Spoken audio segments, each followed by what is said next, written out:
determinism is, it says everything can't happen anyway except the way that it's happening.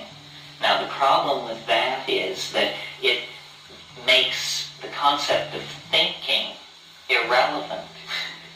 Because you're thinking what you're thinking because you couldn't think anything else. Therefore the notion of truth or judgment or all of that is completely shot down. So a totally determined universe is the most ultimately uninteresting that there can be. Nevertheless, the universe clearly is, to some degree, highly determined. I mean, we know to within nanoseconds the time of the sunrise tomorrow, and unless there's a serious instability, it will be on time. So there is a degree of predictability.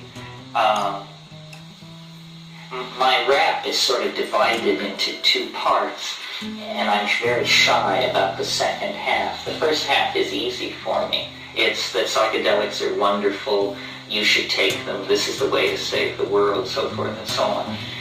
The second part of the rap is, here's what I've learned from psychedelics, and then not some general kind of feel-good thing, but something that requires a blackboard and tensor equations of the third degree and so forth and so on. And I'm very shy about putting that out. My personal approach to psychedelics before I realized that you could save the world with them, when I just thought that this was some kind of thing, self-exploration, my notion was what it's good for is ideas. It's for generating ideas. And I don't really like the word generating, because you don't generate them, you hunt them.